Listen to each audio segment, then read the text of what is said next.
बहुत अच्छे से सुनना मेरी माताओं। कई माताओं के मन में संशय होता है कि हम 1 महीने का व्रत धारण करते हैं और उस बीच में रजस्वला धर्म आ जाता है। वो रजस्वला धर्म आता है तो हमारे महीने भर का नियम का क्या होता है? इस प्रसंग को थोड़ा ध्यान से सुनना। बार बार ये प्रसंग नहीं मिलेगा और पहले भी कथाओं में ये प्रसंग नहीं आया। आज बीकन गांव की हरिहर्षु महापुराण में ये प्रसंग आया है। तो जितने लोग आस्था पर सुन रहे हैं, जितने फेसबुक यूट्यूब पर सुन रहे हैं, इस प्रसंग को थोड़ा ध्यान से सुनना मेरी माता।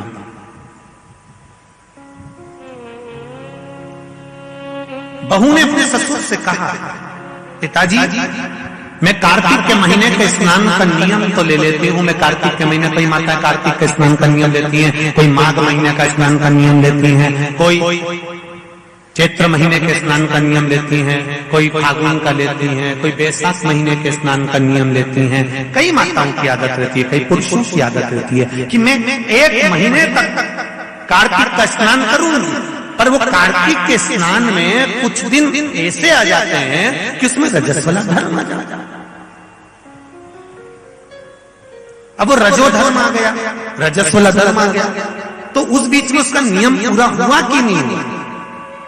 उस बीच में वो 5-7 दिन जो स्नान के लिए नहीं गई, पूजन नहीं करी, तुलसी को जल नहीं चढ़ाया, शालिग्राम जी का पूजन या ठाकुर जी का श्रृंगार नहीं कर पाई, तुलसा महारानी का गीत नहीं गा पाई, तुलसी जी का दीप नहीं लगा पाई, तो उसको कार्तिक के महीने का, क्योंकि ये रजस्वला धर्म तो प्रत्येक महीने आना, नारी के लिए रजो धर्म तो हर महीने प्राप्त होना, तो हर महीने अगर रजो धर्म आना है तो कार्तिक महीने का फिर नियम पूरा कैसे हुआ? फिर नारी का नियम कैसे पूरा होगा? फिर नारी तो फिर नियम टूट गया, नियम टूट गया तो उसको कोई फल नहीं मिला। तो बहू ने अपने ससुर से कहा, एक साहूकार से, साहूकार की बहू ने कहा, ससुर जी मेरे मन के संशय को मिटा दो। मैं कार्तिक का स्नान करना चाहती हूँ और उस कार्तिक के स्नान में सबसे बड़ी अगर विघ्नता आती है तो मेरे 7 दिन 5 दिन जो रजो धर्म के जाएंगे, वो रजो धर्म में मेरा नियम टूट जाएगा। उस नियम को पूरा कैसे किया जाए?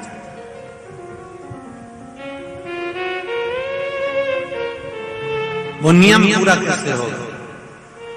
कार्तिक के महीने का स्नान करने वाले जरा ध्यान देंगे, चाहे बैसाख स्नान करें, चाहे माघ का स्नान करें, मेरी माताओं का रजो धर्म 7 दिन 1 महीने के अंदर आ ही जाता, और आया तो वो नियम टूटा। उस नियम को पूर्ण कैसे करा जाए? कहा, साहूकार ने कहा कि बहू मैं इतना विद्वान तो नहीं हूं, ज्ञानी तो नहीं हूं, पर मैं मेरे गुरु से इस बात को स्मरण कर आऊंगा। अब बहू को कार्तिक का महीना आ रहा है, कार्तिक के महीने का उसको इंतजार था, वो इंतजार में बैठी है। मात्र कार्तिक आने में 8 दिन बचे थे। अब देखिएगा जरा, आप में और उस बहू में क्या अंतर है। कार्तिक के महीने आने में 8 दिन बचते हैं तो आप पुताई चालू कर देते हो। बोलो सही है कि गलत है? कार्तिक आने में, दिवाली आने में जब 8-15 दिन रहते हैं तब तुम पुताई चालू कर देती हो, सफाई चालू कर देती हो, ये काम चालू कर देती हो, वो काम चालू कर देती हो। सारे काम तुम्हारे कार्तिक का महीना आने के समय पर चालू हो जाता है। और बहू सफाई नहीं पूछ रही, साफ सफाई पर ध्यान दे रही है, पर ऐसा नहीं कि साफ सफाई नहीं कर रही, पर उसका ध्यान वही कार्तिक के महीने के स्नान में लगा हुआ है। आज बहू 8 दिन बचे और बहू का भोजन छूट गया, उसका भोजन नहीं, भाई मिला अंदर जाए। किसी चीज को पाने की जब तमन्ना होती है ना, तो खाना पीना छूट जाता है। ये नागेश्वर मंदिर महिला मंडल से पूछ लेना। बहू की नींद चली गई, उसको भोजन नहीं भागा, नींद गई, भोजन भाया, बड़ी दुखी। साहूकार को कोई मिला चाहे ना मिला, इस बहू की आंख का अश्रु तुलसी के क्यारे के पास गिर गया।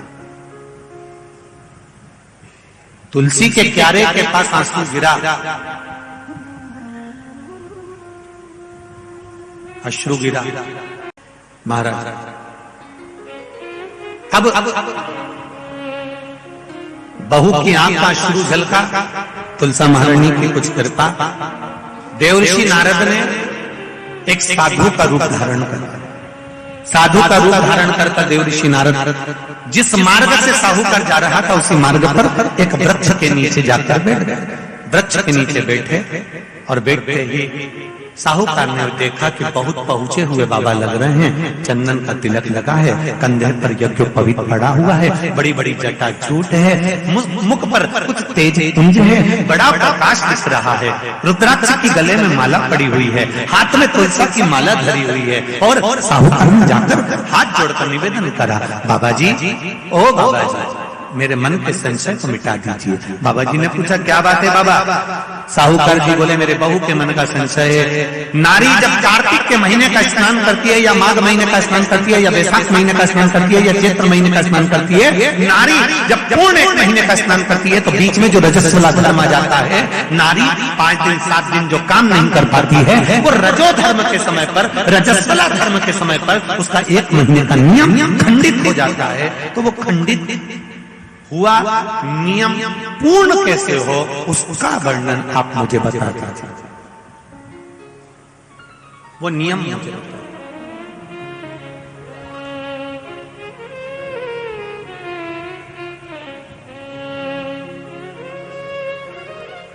संत के रूप में बैठे हुए देवर्षि नारद, श्रीमन नारायण, श्रीमन श्रीमन नारायण, 7 बार देवर्षि नारद ने नारायण नारायण नारायण नारायण कहा। कहने पर देवर्षि नारद ने बोला, सुनो साहूकार जी, सुबह के समय पर जब आपकी बहू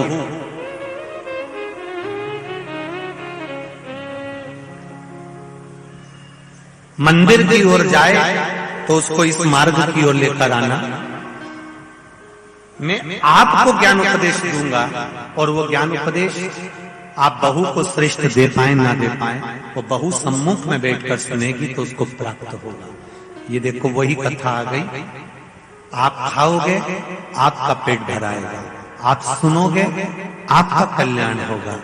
बेटों बेटियों को लेकर आओ, बहुओं को लेकर आओ, बच्चों को लेकर आओ, उनके सुनने से उनका लाभ,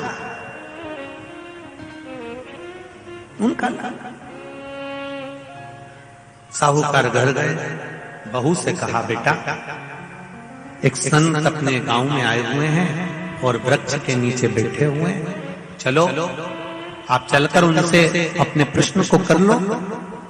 बहू ने भगवान का नाम लिया, स्मरण करती हुई बहू पहुंची और बहू ने जाकर तुरंत हाथ जोड़कर निवेदन किया, बाबा जी 1 महीने तक नारी कार्तिक का स्नान करती है, 1 महीने तक नारी माघ का स्नान करती है, 1 महीने तक नारी वैशाख का स्नान करती है, 1 महीने तक नारी चैत्र का स्नान करती है, बीच में अधिक मास का स्नान करती है। उस बीच में नारी का जो रजो धर्म आ जाता है, रजस्वला धर्म आ जाता है, उस समय पर नारी का जो करा हुआ व्रत है 1 महीने का, वो खंडित हो जाता है। उस व्रत की पूर्णता कैसे मानी जाए? तो उस समय पर देवर्षि नारद संत के वेश में थे। उन्होंने कहा कि बहू एक काम करो पुत्री, कार्तिक महीने के पीछे के जो 5 दिन 7 दिन पचवीगन के होते हैं, अगर नारी का रजस्वला धर्म बीच में आ जाता है तो पीछे के 5-7 दिन में से अगर एक दिन भी नारी ब्रह्म मुहूर्त का स्नान कर कर, सुबह का स्नान कर कर तुलसी में दीप प्रज्वलित कर देती है तो उसके बीच का जो खंडित भाग है वो समाप्त हो जाता है, उसे पूर्ण फल की प्राप्ति। अब फिर सुन लीजिए अच्छे से, अगर मान लो वो पचवीगन में ही नारी का रजो धर्म आ गया तो